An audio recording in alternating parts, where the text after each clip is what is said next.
gente se respeita a opinião do outro. Né? Coisa que não está acontecendo no Brasil. Muitas famílias deixam de conversar. Exatamente. Por causa disso. Então isso está fazendo mal para a democracia, na verdade. Não é democracia. E é um fenômeno de uns 10, 12 anos para cá, que você pontuou muito bem. Dentro de uma própria família, às vezes, para de conversar por conta de opiniões, gente. Porque a gente vive num país democrático. Eu acho que a gente precisa aprender a manejar um pouquinho mais a democracia. Porque o que eu vejo nas redes sociais é ataque dos dois lados, são adjetivos, né, entre aspas, que um empresta ao outro, que... Gente do céu, você tem a sua ideologia, você tem a sua maneira de pensar, a gente respeita. Por que você quer impor isso nos outros? Porque você tem que achar que todo mundo tem que achar que você pensa certo. Gente, é só ir na urna e votar. Ponto final. Ali para mim, a urna, para mim, é a verdadeira manifestação. É onde você manifesta ali a sua vontade. Que nem, por exemplo, eu vejo o pessoal quebrando a USP, invadindo. Isso para mim é vandalismo. Né? Sim. Para mim, manifestação é na urna. Porque ali você coloca o seu direito de escolha, de pensamento. Sim. A partir do momento que você parte para um quebra-pega com qualquer situação, que você parte para qualquer tipo de violência, você já está perdendo a sua razão.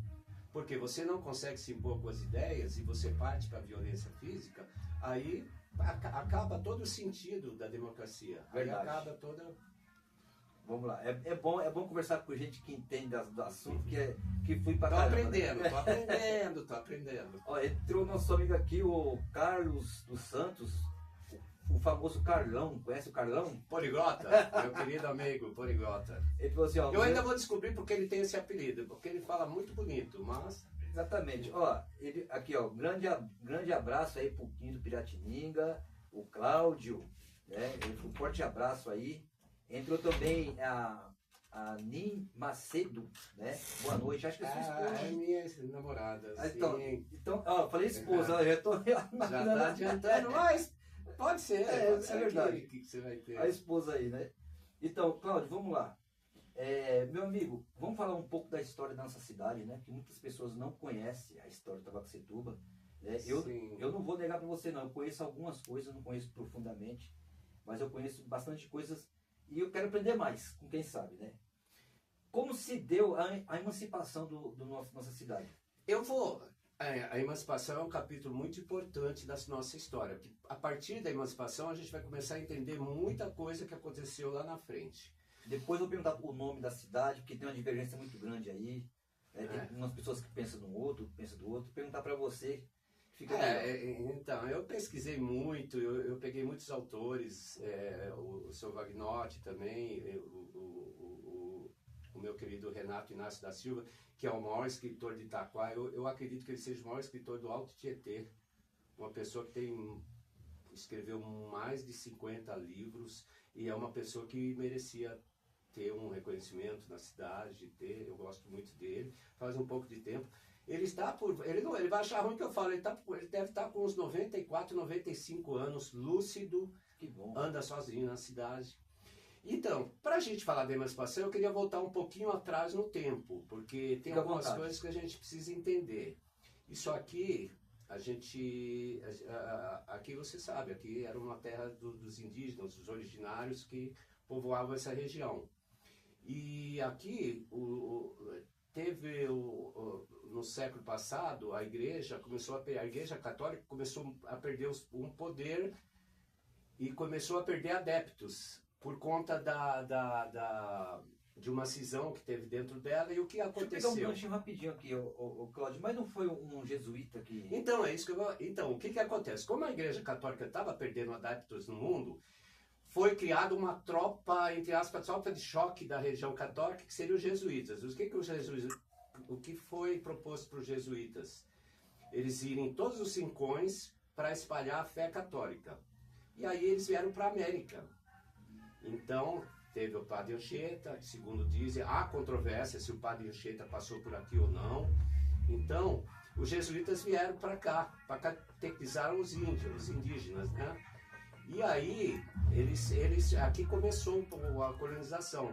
A data de 1560 é a data de fundação do município, que na verdade foi erguida uma capela no 8 de setembro, uma capela rudimentar que deu início que dá a data de fundação. Mas na verdade, apenas em 1624 foi nomeada a Capela Nossa Senhora de Ajuda, e foi aí que começou realmente a colonização do município. E se você vê o centro de Itaquá, ele fica num lugar alto, que era um costume dos originários, num lugar para evitar as enchentes, que eram recorrentes, e ao mesmo tempo servir como um posto de observação para evitar as invasões. Então começamos... Estratégico, né? Estratégico. Isso aí em 1624. Eu vou pular rapidinho, porque aí em 1830... O Bruno...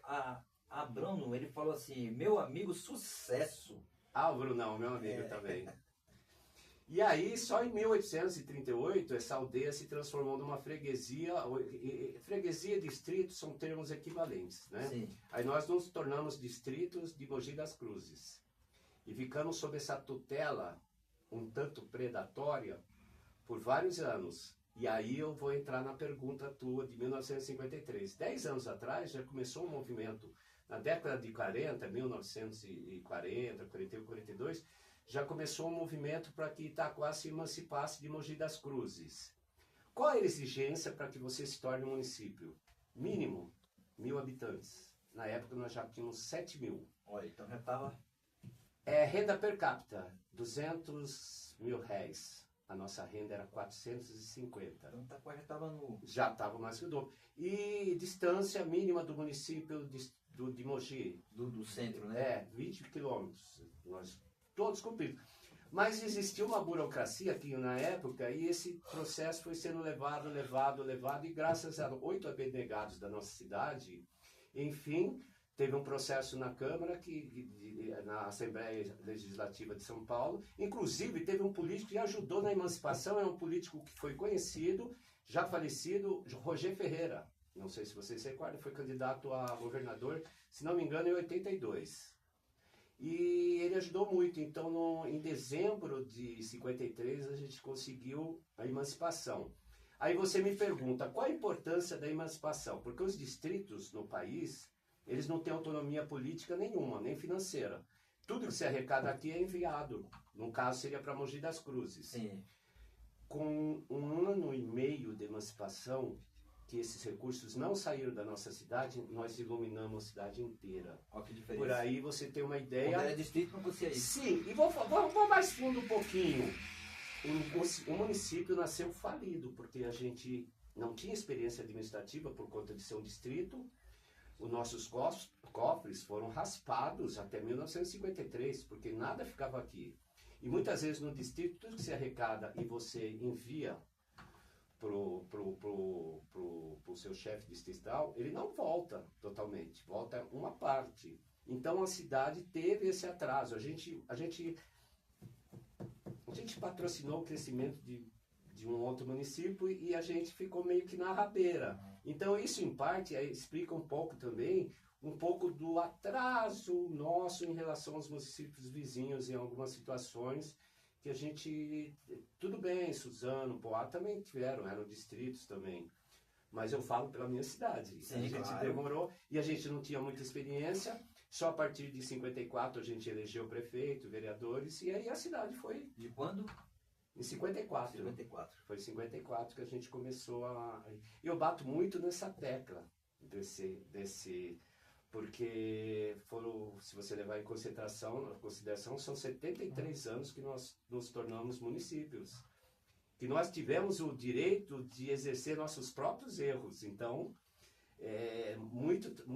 um pouco do atraso nosso também se deveu um pouquinho a esse tempo aí, que a gente teve preso aí. É isso aí. Então, vamos lá. A construção da cidade, você falou sobre as luminárias, né? Colocou lâmpada, iluminou quase todo o município. E como é que foi a construção? Porque você falou que estava tudo parado, né? Não teve dinheiro. Itaquá, sim, o governo estadual ajudou nessa a gente recebia muito pouco. Inclusive, não tinha muito interesse do governo estadual, eu me arrisco a dizer, por conta de ser um lugar pequeno, um eleitorado pífio, pequeno na época. Na época da nossa emancipação, nós tínhamos 7 mil pessoas, 7 mil, a nossa população era de 7 mil. Então, a gente não tinha uma representatividade muito grande. Talvez por isso, talvez tenha atrasado um pouco o processo. O que aconteceu, que Itaquá sempre foi uma cidade dormitório, tinha essa coisa. O pessoal trabalhava em São Paulo e aí o que aconteceu, nós tivemos prefeitos e na década de 70 nós tivemos o prefeito, o Dr. Pedro de Alcântara, Albuquerque Lopes, que ele incentivou, ele promoveu incentivos fiscais para que as empresas viessem para cá e a gente começou a criar um parque industrial. Mas aí aconteceu outro problema, Quinho. Com essas indústrias vindo para a nossa cidade, a cidade não tinha infraestrutura para receber esse pessoal todo. Para você ter uma ideia, entre a década de 80 e 90, na década de 80, nossa população era 73 mil pessoas. 10 anos depois, 165. Mais que duplicou. Então foram criados muitos bairros, o poder público não teve alcance nesses bairros. Então a população foi aumentando e não se tinha uma infraestrutura para que tivesse um crescimento tão... Vou pegar um gancho aqui. A primeira escola fundada aqui em Itaquaquecetuba, foi a Igreja Católica que fez? Como é que foi? Então, na verdade... Mogi das Cruzes ou foi a própria cidade mesmo? Então, aí as mesmas pessoas, muitos dos que trabalharam arduamente para que a gente obtivesse a emancipação... Foram eles também que... Alguns deles também foram para São Paulo, porque para você ter uma escola de primeiro grau, era um grupo escolar, que nós vamos falar do Benedito Vieira da Mota, que foi um dos primeiros. E o Benedito Vieira da Mota, ele foi fundado em 1958. E o que acontecia? Para você ter uma escola dela, você precisava ter pelo menos 5 mil metros, né? Para que você pudesse ter. E aí esse pessoal foi para São Paulo, convenceu os donos dos terrenos vizinhos para que pudesse alcançar essa muito grande, hein? Foi. E Benedito Vieira da Mota foi um grande educador. Nós tivemos uma Revolução de 24 e ele alfabetizou adultos, crianças, e ele foi um educador muito importante. Foi a primeira escola nossa aqui, em 1950. Porque, na verdade, o que acontecia? Até 58, a gente não tinha... O pessoal com um pouco de grana, o pessoal que tinha uma condição financeira um pouco melhor, eles iam para São Paulo estudar. Como Mogi das Cruzes, né? Sim. Barulhos, outros... E aqui, o jovem dessa época, essas escolas, esse primeiro grupo escolar, ele só tinha 3 saídas na vida. Ou trabalhar num porto de areia... Do seu Antério, né? Ou trabalhar no Porto de Areia, ou trabalhar na granja, ou trabalhar em olaria. Os meus pais... Era o que tinha só. Meus pais, quando vieram da Itália, meus tios, eles trabalharam, eles batiam tijolo. Não era muito fácil. Agora, pegando Vamos voltar só um minutinho. Entrou aqui o Regi, ele falou, conhece demais, Itaquá é fera. A Marta Tavares também falou, muito sucesso pra ti. Minha amiga de Poá, minha amiga querida. E a sua esposa, o Dr. Cláudio, conhece a história inteira de Itaquá. Em detalhes, ele é orgulho para a nossa cidade. Com certeza, concordo. Sua esposa, futura esposa. Obrigado, meu amor. Obrigado. Então, eu tô aqui fazendo casamento de ano do Cláudio. Olha só, hein? Namoro na TV, namoro no podcast aí. Então, aí a gente voltar um pouquinho no tempo, as ferrovias também, é importante a gente frisar que na década de 20 a construção da estrada de ferro ajudou muito. E as olarias tiveram sucesso nessa época porque tinha o transporte também do seu produto aqui. Aí tá. Essa foto, sabe de onde é, Quinho? Essa foto é da Emancipação, onde é o Torra atualmente, bem em frente aqui. Essa foi a primeira feira livre essa aí é de 1952, a primeira feira livre de Itaquaquecetuba também. Hora, parabéns, Cláudio, pelo trabalho e pela obra aí. Itaquá precisa de pessoas assim igual você. Eu já acho que a gente teria que ter um pouco do resgate da história do município, que eu acho que muita gente não conhece. Na verdade, eu fiz apenas um resumo uma ideia geral do município, do que a gente tinha que entender, porque principalmente essa história da emancipação, eu acho que a maioria das pessoas não tinha ideia de como foi difícil, foram mais de 10 anos de luta para que a gente conseguisse uma, entre aspas, uma independência financeira, né? É isso mesmo. Concordo com você plenamente. Meu amigo, na sua visão, qual a importância, agora vamos entrar que você falou, né? Eu já falei isso, né? Que você, a sua namorada, futura esposa, falou que você é orgulho de Itaquá. Eu também acho isso.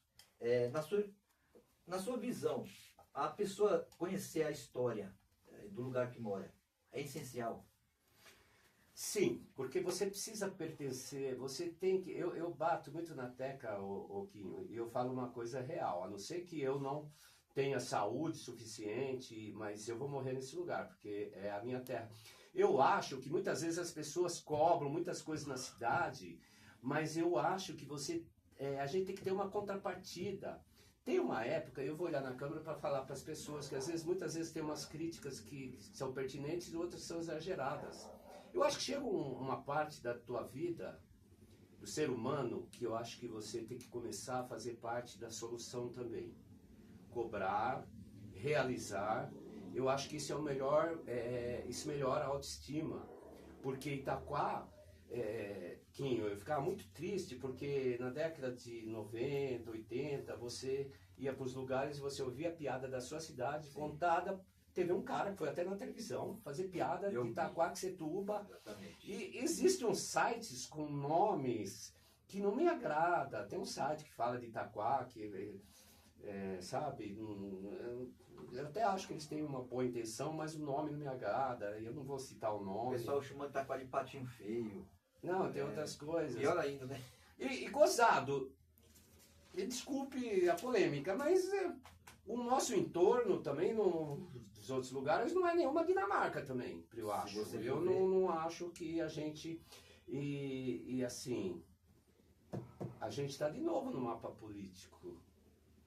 A gente está de novo, tem um homem que colocou a cidade no mapa. Deixa essa pergunta mais para frente, porque eu coloquei aqui, para depois eu fazer uma pergunta para você, porque a gente tem que perguntar.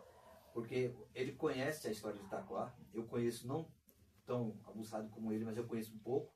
E quando pessoas perguntam para mim, ô Quinho, o que você acha de Itaquaquecetuba não está avançando, eu falo, se vocês for um pouquinho atrás, ver como era, vocês vão ver que nós demos um passo.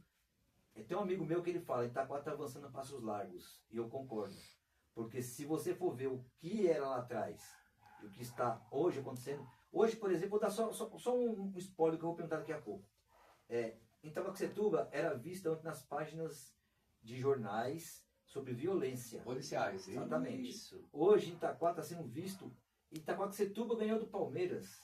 Itaquaquecetuba ganhou do Corinthians. Itaquaquecetuba está na semifinal da Copa São Paulo, o maior campeonato do mundo de base.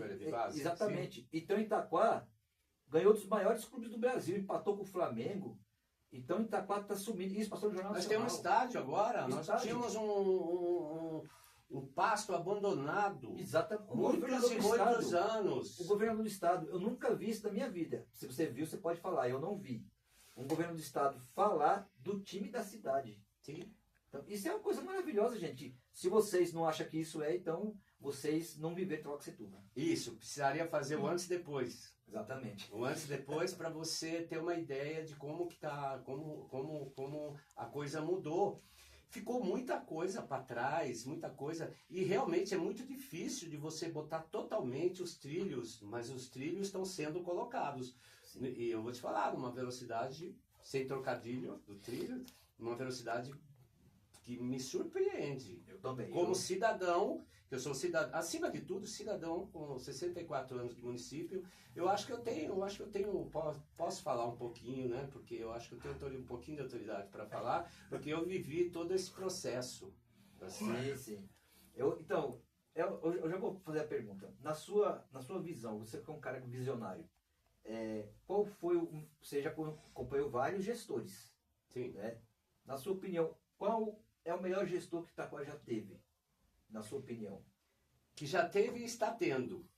Então é o atual, o Eduardo Coelho. O Eduardo mudou totalmente. Na verdade, quando o Eduardo surgiu na cidade, eu conversava, assim, e eu imaginava que ele ia fazer alguma coisa boa pela nossa cidade. Só que ele me surpreendeu totalmente. E ele tem todas essas realizações, mas eu acho que o legado maior que ele vai deixar ele elevou muito, muito o nível de exigência pública. Ele elevou esse nível, porque as obras que ele está realizando, tudo que ele está realizando, qualquer um outro que for entrar agora, vai ter que chegar num patamar próximo. Então, se não igualar, próximo. Né? Igualar, eu acho que é um pouco... Sim, não, é possível. A gente vai ter candidatos na próxima eleição, vai ter gente competente, mas eu acho que ele criou um divisor de águas dentro do município. E não é só, eu gostaria de falar uma coisa aqui. Além da capacidade administrativa, a empatia com o povo, o contato com as pessoas, o carinho, o olho a olho nas pessoas. Gente, isso é muito importante, porque eu acho que no mundo de hoje a gente está perdendo muito isso. Você tem realizações técnicas, você tem evolução, mas as pessoas precisam de atenção. Sim. As pessoas precisam do carinho. E ele realiza obras, e ele vai lá, e ele tem contato com o povo, e eu sei que o povo, eu ando na rua, eu sei que o povo adora ele. E então ele tem essa dualidade, essa capacidade administrativa e essa empatia, que eu acho que é muito importante, que muita pouca gente dentro da política desse país eu consegui enxergar isso, muito pouco. Bem vindo esse ponto que você colocou aí, é muito, muito importante, pertinente bastante. Ele teve uma situação que ele chegou na escola municipal, e ele não avisou para os professores, diretores, simplesmente ele foi lá. Rapaz, quando ele chegou lá, as crianças foram abraçar esse homem. Com a corrida das crianças, parecia que era um artista de Hollywood. Você vê, e ele não avisou, não foi... não, eu vou lá, ó, prepara as crianças. Mas o sujeito é uma boa figura. Não, mas você vê que ele cativou as crianças. Por quê? Porque os pais das crianças falam dele. Porque você sabe que a criança é a cópia do pai e da mãe. Sim. Se o pai e a mãe não gostam do sujeito, obviamente que as crianças não vão gostar. Ou seja, ele é uma pessoa bem vista nas famílias. Né? É a tal da empatia. Exatamente. Gente, existe uma energia que eu acredito muito nisso. Existe uma energia que a pessoa passa, que as pessoas percebem essa coisa invisível, essa coisa que você não consegue. Inclusive, depois eu preciso voltar nesse lance espiritual da nossa cidade, que eu acho que é muito importante.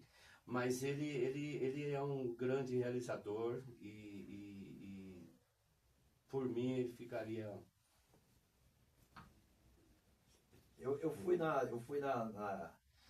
imprensa lá, né, que ele foi dar a entrevista dele lá, né, pra imprensa, e tinha umas pessoas que estavam querendo que ele fosse concorrer a outro cargo aí, e quando ele falou, eu vou ficar, eu fiquei tão feliz.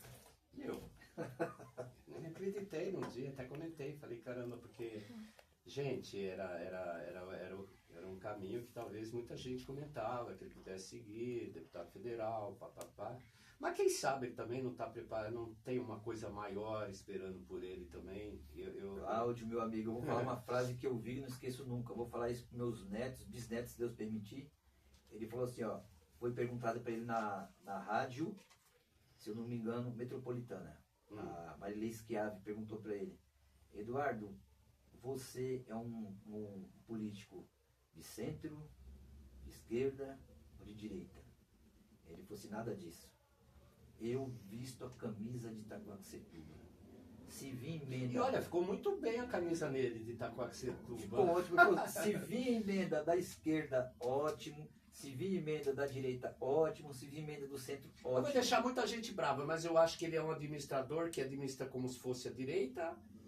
E o social dele se aproxima muito da esquerda. Ele abarca todas essas qualidades que eu vejo nessa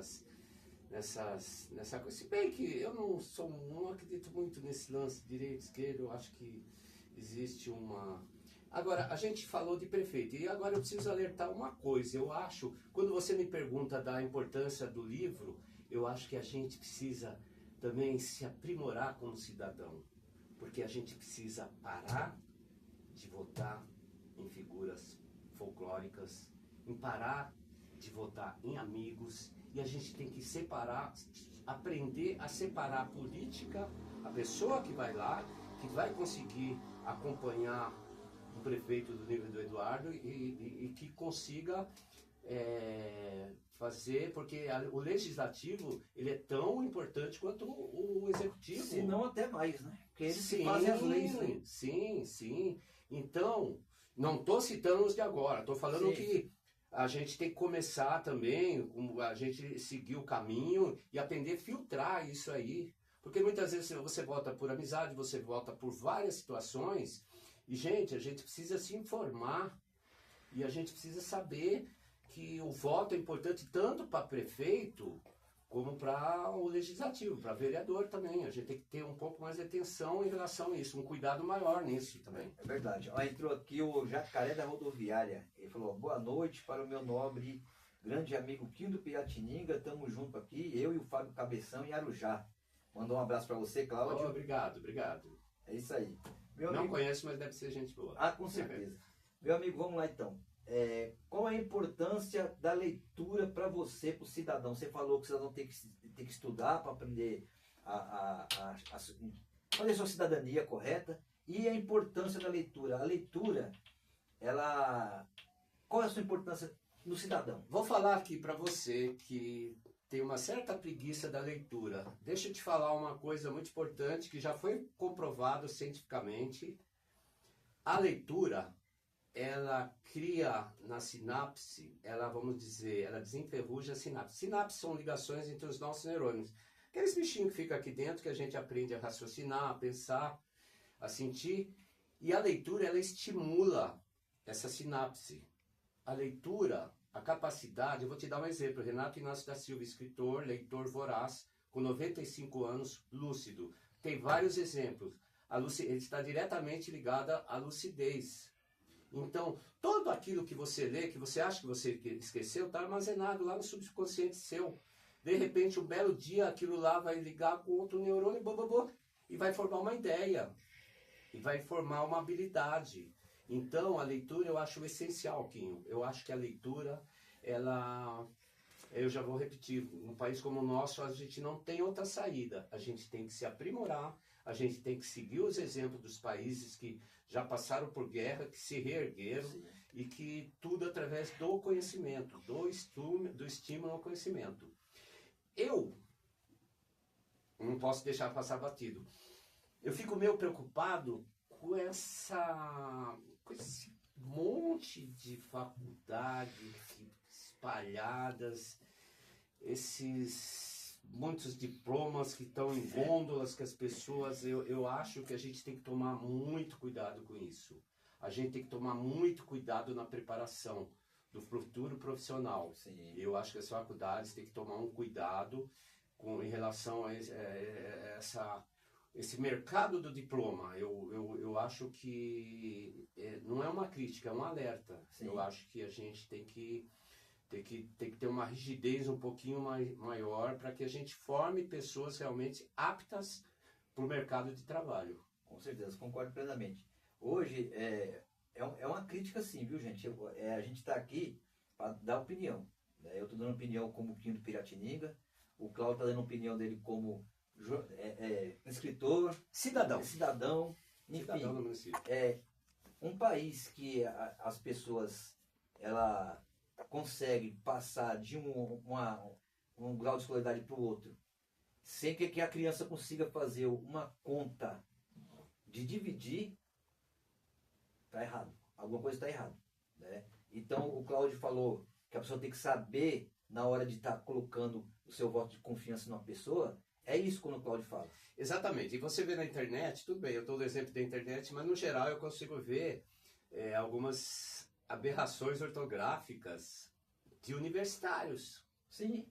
Eu vejo universitários escrevendo nas redes sociais, eu fico abismado, eu falei, meu Deus do céu, qual a distância que a gente está tendo? Será que esse buraco é muito mais fundo do que eu imaginava? E vou te falar, você não precisa... a leitura, o leitor voraz, ele aprende as regras gramaticais da repetição da leitura. Praticando, né? Praticando. Porque é que nem me perguntam, eu gostaria de escrever. Eu vou te dar um exemplo. Um lutador de boxe, ele treina 100 assaltos para poder lutar. Para você poder escrever um livro de 200 páginas, Você tem que ler no mínimo 100 livros, 150, para você conseguir. E é tudo na... Eu sou o Oscar Schmidt, que faleceu, jogador de basquete, ele falou uma coisa. Ele falou assim, eu nunca tive mão santa. Eu treinava, ninguém vai treinar mais que eu, porque não vai ter tempo. E eu acredito muito nisso, na repetição, no estudo, na repetição o profissional. Eu sou cirurgião dentista. Eu fui aprender a minha profissão praticando, repetindo, estudando, praticando, e nesse ponto que eu volto para a leitura, a gente tem que dar um pouquinho mais de atenção nos livros. Eu trabalho na cultura e eu vejo a procura por livros muito maior. Graças a Deus. Eu sinto que essa juventude tem uma curiosidade intelectual que eu acho muito salutar. Eu estava vendo um podcast com o Marcelinho Carioca, que ele foi secretário da gente aqui em Tabaxetuba também, na gestão do Eduardo, e ele estava falando, e a repórter perguntou para ele assim, a apresentadora falou para ele assim, Marcelinho, você falou mão santa, né, do saudoso Oscar Schmidt. Então eu lembrei do Marcelinho, por que o pessoal falava que você é o pé de anjo? Ele falou assim, então, eu não tenho pé de anjo nenhum, não é mágica, o que Deus dá para mim, Ele deu para todos. Deus dá vida, Deus dá coragem, saúde para a gente buscar. Eu aprendi a ver o Zico lá no Flamengo, quando todo mundo ia embora para casa, eu no Júnior, o Flamengo, o Zico no profissional, todo mundo ia embora, ficava o Júnior e o Zico treinando falta. Com eles. Os dois treinando falta. Aí eles me chamaram, vem para cá. Eu aprendi com eles que tem que correr atrás, você tem que lutar. O próprio jogador Neto do programa lá, o meia esquerda, e ele fala mesmo que quando ele estava no Guarani, no finalzinho, ele era júnior ainda, sim. Ele tinha 16, 15, 16 anos. Já vi essa entrevista. Quem ajudava ele a bater na bola, explicava como ele era um rapaz, jogou no Palmeiras, chamado Jorge Mendonça, que jogou até Copa do Mundo. Então tudo é isso, você tem um aprendizado, mas é contigo, correr, lutar. É contigo, a mesma coisa para mim poder ter escrito isso aí e não foi de um dia para o outro, né? Eu descartei várias páginas que eu escrevi, eu li, tudo que existe uma coisa muito perigosa quando você está escrevendo, você lê, você fala, nossa, maravilhoso, caramba, top mesmo. Passa uma semana, você vai lá, cata isso aqui, dá uma olhada e fala. Não ficou legal. Você tem que ter um senso crítico legal dentro de ti para que você possa também ver, porque às vezes a gente exagera no... Ó, entrou aqui a C. J. Santos. Ela falou, cunhado, muito bom, tudo que você propõe a fazer. Ela falou, sim? Ela colocou um S.I. J. Santos. Né? É uma moça. É a Simone. É a irmã da Antônia. Dani. É a irmã, porque falou cunhado. Ela mesmo, Simone. E entrou beijo pra você, Simone. Entrou também a Neide. Sucesso sempre, amigão. Boa noite a todos. Boa noite, querida. Boa noite, Neide. Obrigado, um beijo. Então, meu amigo, aí pegando esse gancho que você falou aí, ó, por exemplo, vamos colocar isso aqui para Itabaxetuba. Vamos colocar tudo isso. A gente temos que tentar fazer o máximo de coisas boas para que o nosso município seja melhor. E eu vejo hoje pessoas, que eu não falei para você aqui em off, usando o microfone e falando que é repórter, mas não é repórter. Eles não têm ética alguma. Eles não estudam. Se eles estudar mesmo, se eles vão a fundo, eles não fazem o que eles estão fazendo. Eles pegam o microfone, saem espalhando notícia falsa pra caramba. Sim. E eles não vão atrás da pessoa para saber se aquilo é verdade. Simplesmente eles só espalham. Então, Kim, esse é um problema sério, que muitas vezes... Só um minutinho. Isso não é oposição. Oposição, sabe o que é oposição? É o que você falou, é crítica produtiva. A oposição, o gestor faz um projeto, eles falam, ó, esse projeto foi legal, mas se fizesse assim, não ficava melhor? Poderia, então, mas eu não vejo isso, gente. Não eu não vejo isso. É só xingamento, falácia. Assim, invade até a vida da pessoa, a vida pessoal da pessoa. Então, eu acho, mas eu acho, Kim, que o povo já não é mais besta, não. Eu também. Eu acho que o povo sabe, o povo quer soluções para os problemas básicos dele, de infraestrutura da cidade, que vai sendo. É que aqui a gente teve um... Fala só um pouquinho pra mim. Esse pessoal não são jornalistas. Você conhece mais do que eu. Esse pessoal não são jornalistas. Eles não ficam muito à vontade de falar. Não, mas eu não falo só de jornalista. Eu estou falando de oposição em geral, de as pessoas... Eu acho que as críticas...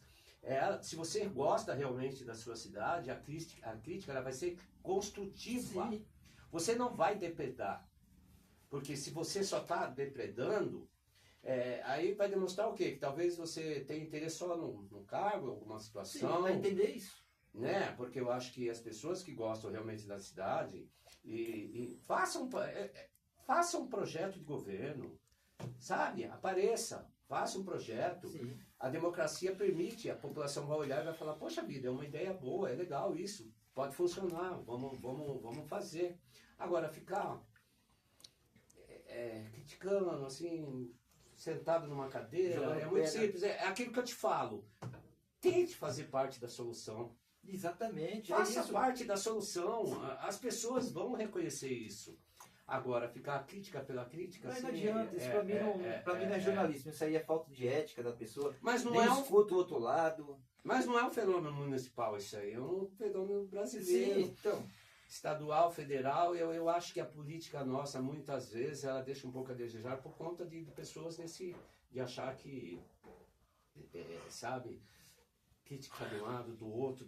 No meio disso aqui tem um país e tem uma população, gente. Existe uma responsabilidade muito grande. Verdade, Cláudio. Ó, o Luiz Americano entrou aqui. Ele falou, meu amigão. Nosso amigo. Ele falou, boa noite, Quinho, boa noite, meu amigo. Irmão, grande Cláudio, abraços. É isso aí, querido. Abraço, Luiz. Um abraço, querido. Ó, a Neide falou, bom trabalho você faz por Itaquá, meu amigo Cláudio. Obrigado, Neide, é minha amigona. Ela é suspeita porque ela é muito minha amiga. Obrigado. Mas, ó, a Marilene Lemos falou assim, ó, eu amo a minha Itaquá. Isso aí, nós amamos. Nós amamos. A Neide falou, boa noite, Quinho, bom trabalho. Sua bela entrevista, parabéns, amigo. Cláudio, obrigado, querida, obrigado. Então, quando eu falo isso das pessoas que usam o microfone, justamente falando o que você falou no começo ali. No começo não, você falou um pouco atrás. Você falou que as pessoas pegam diplomas por aí, de faculdades, sim, e não entende o que significa aquilo. Então é um profissional meia boca. Eu acho que a gente tem que ter muito cuidado com isso. Tem que ter. Hoje em dia você pega o cara tá lá na internet falando pra você. Você pode se tornar um analista, você pode se tornar um... Gente do céu, onde a gente vai parar nessa história toda? Porque eu acho que você tem que passar numa faculdade, você tem que estudar, você tem que ter os livros. Capacitar. Exatamente. Por isso que eu digo, eu não acredito muito em internet, eu não acredito muito nessas coisas, que a internet ela nunca vai permitir que você tenha um aprofundamento em determinado assunto. Nada vai substituir isso aqui. Não vai. Você folhear, você ler, você se aprofundar, você descobrir qual é o seu lugar nesse mundo. Eu vou muito mais longe que isso. Agora deixa eu falar uma parte. A gente está falando da parte séria, mas eu acho que tem a parte mitológica da nossa cidade, a parte que eu acho antológica, inclusive, porque a gente falou até a década de 70, a nossa cidade tinha um padrão, era uma cidade meio que dormitório, por conta, o parque industrial ainda estava engatinhando, e a gente tinha os bares antológicos da época, e tinha um bar, e tinha um bar em particular, o bar do Valdemar, que era na Praça de Itaquá, e era maravilhoso, porque o tempo foi passando e ele foi resistindo, porque no final da década de 70, entre 75 e 76, os bares foram todos reformados e transformados em lanchonete. Tinha a lanchonete Gato Preto, a lanchonete do meu pai, que era Sou Livre, e tinha a Fareduzes, tinha mais, eu vou esquecer aqui, o pessoal vai me xingar, mas tudo bem, tinha Gangas. E ele resistiu até o fim. E era engraçado que em plena década de 80, 90, não me recordo muito bem, você estava na praça, na cidade, a praça era um encontro, casais, ali era uma circulação, era um movimento danado. Bastava você atravessar a porta do bar do Valdemar, você entrava praticamente na máquina do tempo. Você via pôster do Corinthians de 1954. Era um boteco, você via, era uma... Ele foi o criador da câmera de segurança. Por quê? Olha só como ele era um cara engenhoso. Ele colocou muitos espelhos inclinados em torno do bar. Aí ele visualizava o pessoal que ia lá para pegar as coisas. No mercado ia lá pegar amendoim e tudo. Ele falava, olha o lance, e era barato. Eram umas figuras que E tinha a lanchonete Gato Preto, que também foi uma das pioneiras também. E assim, teve a parte romântica da nossa cidade, né? Agora, deixa eu te falar, a gente fala da praça e eu fico muito triste quando eu passo agora lá e eu vejo aquilo. Por isso que eu acredito, quando eu te falo de energia, eu acho que Itaquá tem uma energia. Ali, onde é a praça, onde tem a igreja, estendendo um pouco para lá, era um cemitério indígena na época.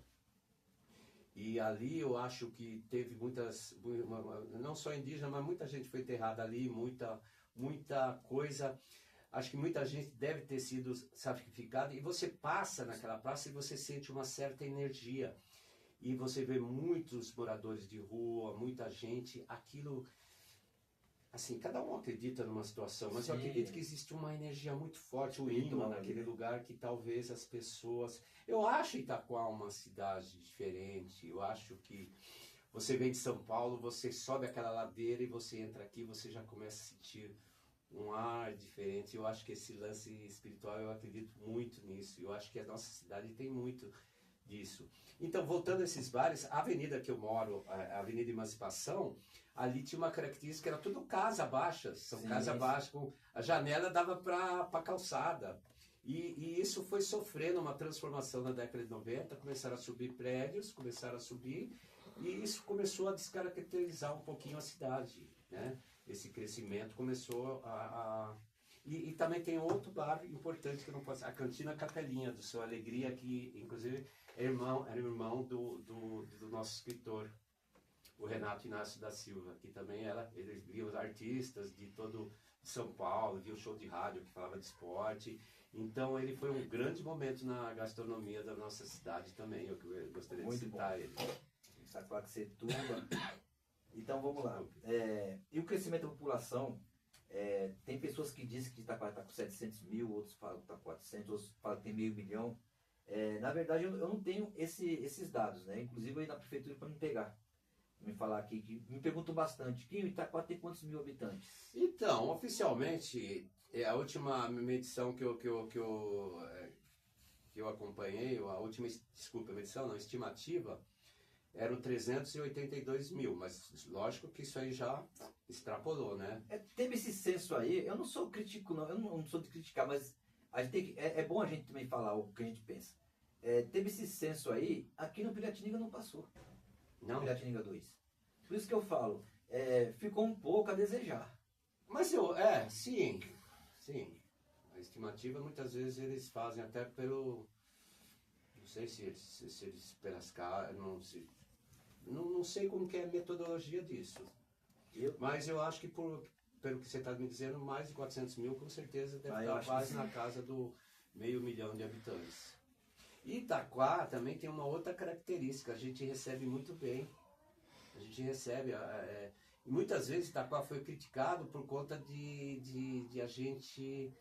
De uma superpopulação, disso aqui ter muitos bairros criados ao mesmo tempo, dessa falta de ser. Inclusive a gente era meio criticado por outros vizinhos, né? Mas a gente sempre teve como vocação receber muito bem as pessoas. Acolhedora, né? A cidade é acolhedora. Sim, né? O Brasil é acolhedor. Sim, a nossa cidade é acolhedora. Só que... Meu pai veio da Paraíba pra cá. Então, a força de trabalho nordestina é uma coisa extraordinária. Os São Paulo, né? Mesmo na época das capitanias, a produção de açúcar no Nordeste, São Paulo não era nada em relação ao Nordeste, Norte e Nordeste. Que os engenhos, tudo, eram um produto de exportação, a cana-de-açúcar, prevaleceu comercialmente por muitos anos. E o que eu fico, às vezes, triste, você vai para outros países, outros lugares, a gente recebe tão bem, tantos povos, inclusive aqui da América, Sim. E lá você não é tão bem recebido.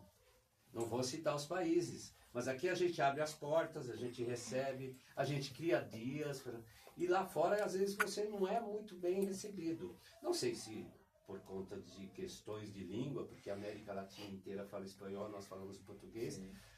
Mas eu sinto que não existe a gente não é tão abraçado assim. Mas aí o problema, eu acho que a nossa vocação é de receber bem. Eu acho que Itaquá é um exemplo, uma miniatura do país, porque ela recebe bem como o Brasil Sim. sempre recebeu bem. Bastante boliviano tem aqui agora. Tem, acho que por volta bastante. venezuelanos. Também, A primeira leva, italianos. Tem a minha família toda italiana, os portugueses. Tudo aqui em Itaquá. E quando chegavam aqui, montavam um negócio, mandava foto lá pra terra, era um barato. E nós somos produtos disso tudo, gente. A gente tem que receber bem. Muita gente que critica, que na década de 70 encheu a cidade. Muitos que reclamam foram beneficiados também por essa recepção. Vieram de outros países para cá e foram muito bem recebidos e aqui construíram sua vida. Cláudio, nós estamos para encerrar já a live, mas eu vou fazer uma pergunta. Quais são os seus projetos para frente, meu amigo? Deixa eu explicar uma coisa para você, Kim. Quando chega uma certa idade, o nosso relógio anda meio diferente. Eu faço a conta, uma estimativa do tempo que me resta com um pouquinho com saúde. E a minha conta mudou, mas mudou muito. Eu quero continuar trabalhando, mas eu quero continuar tendo tempo para fazer as coisas que eu quero. E eu digo uma coisa, principalmente para a juventude que está começando aí, que vai começar a estudar. Faça o que te faça feliz. Trabalhe naquilo que você goste. Transforme aquilo que você goste, que aquilo não vai deixar de ser um trabalho. Então, essa é uma ponta de cá, para quem está começando agora. Faça o que te faça. Abra mão. Dinheiro é importante, mas ele tem uma importância relativa. Faça o que te faz bem. Isso vai mudar a sua saúde mental, física. E é o que eu estou fazendo agora aqui. Eu estou exercendo isso. Eu quero viver a vida na minha plenitude, poder fazer tudo o que eu quero, que eu posso, e ser feliz no que eu faço. Talvez eu volte para o consultório, para trabalhar num sábado ou outro, voltar a exercer isso aqui. E a minha finalidade é ser feliz, e quero que as pessoas que me cercam sejam felizes, e que as minhas filhas sejam felizes. É isso aí. Mas você está contribuindo com o Tabacacetuba. Isso aqui é uma obra maravilhosa. Com certeza vai. Obrigado. O pessoal ler. Não esquecendo desse meu filho mais velho também. Quem sabe numa outra oportunidade a gente vai poder falar um pouquinho dele. Mas esse aqui eu tenho um carinho especial. Tenho um carinho muito especial porque isso aqui foi um mergulho existencial na minha vida. Muito de mim eu descobri quando me aprofundei nisso aqui. Então, essa terra, Itaquá, é uma parte minha, faz parte de mim. É uma cidade que eu amo e que a única exigência que eu faço para meus filhos ou para minhas filhas é que eu seja enterrado aqui. Aqui é meu lugar, aqui eu volto para a terra e meu lar espiritual é por aqui mesmo. Muito bom ouvir isso. Não sou muito bom nas palavras, desculpa, mas é que... Muito bom ouvir isso, meu amigo. Cláudio, e o que você espera desse lugar chamado Itaquaquecetuba? O que você espera um pouquinho para frente de Itaquaquecetuba? Eu acho que a gente, muitas vezes eu falo isso para a velha guarda, minhas gerações e outras gerações, a gente não tem que esperar muita coisa do município. O município tem que esperar muita coisa da gente. Nós temos que realizar as coisas. Repetir pela terceira vez, nós temos que fazer a parte da solução. Nós temos que ajudar a construir esse município. As pessoas que estão lá sentadas nas cadeiras, que estão eleitos, eles precisam da nossa ajuda também para que a gente consiga elevar o nível disso aqui. O administrador, ele vai mostrar os caminhos, ele vai realizar as obras, mas cabe a nós manter essa obra intacta, evoluir como cidadão, propiciar um crescimento da cidade através da nossa capacidade profissional. Porque a cidade, ela não é só feita por administradores, pessoas que tomam conta, que constroem, que levantam prédio, que dão uma estrutura. Ela é feita por nós principalmente, pelo nosso trabalho, pela nossa cidadania, pelo máximo que a gente puder doar para o município. Porque eu acho que o grande barato da vida é você poder se doar. E você tem um município que precisa de você. Então, a gente não... Está na hora da gente sair dessa cadeira confortável, da gente só emitir opinião. Está na hora da gente pôr a mão na massa e a gente criar um município melhor. A gente crescer profissionalmente, porque cada um de nós que cresce profissionalmente acrescenta para o nosso município. Eu acho que essa é a grande sacada que a gente precisa ter. Pessoal, estou aqui entrevistando esse grande escritor, né, morador de Itaquaquecetuba, cidadão, né, o Cláudio. Agradecer muito pela sua presença aqui, meu amigo. Não conhecia pessoalmente, né, só pelas redes sociais e por ouvir falar de pessoas também queridas que eu gosto muito. Todo mundo falava bem de você, Cláudio. Ah, obrigado, obrigado. E eu também. A recíproca é muito mais que verdadeira. Sempre me falaram, vai lá, ele é muito gente boa, ele não sei o quê. E realmente eu me sinto em casa, aqui no começo estava um pouquinho nervoso, Obrigado, mas a tua energia fez com que eu ficasse mais tranquilo e a gente puder. Espero que depois eu vou assistir, né, com um olhar crítico, vou ver se eu falei alguma besteira, mas enfim, eu fico muito feliz e fico muito honrado de estar participando aqui do seu programa. Obrigado, do seu podcast, meu querido. Digo mesmo de você. Agradecer ao Wagner aí, né, o jovem aprendiz aí que está aí, já está ensinando para outros. Obrigado aí, Wagner. Parabéns, Wagner. Obrigado. Parabéns. Você tem 2 minutinhos para você agradecer o pessoal aí. Gente, eu agradeço ao pessoal que está acompanhando aqui, agradeço as pessoas que me abraçam na cidade, eu tenho um carinho muito grande, eu tenho, assim, eu acho que a gente merece todo esse processo que está ocorrendo no momento, esse crescimento que a gente está tendo, a cidade sendo cuidada, né? A população sendo cuidada e tenho certeza que aqui tem um cara que ama a cidade que mora.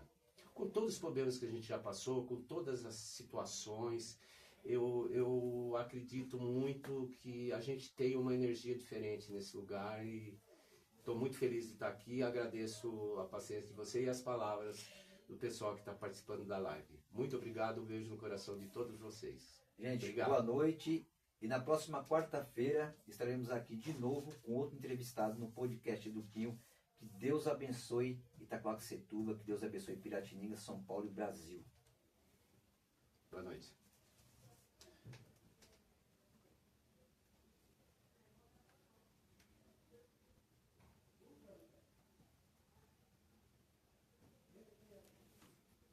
É isso aí, Cláudio. Obrigado, meu amigo.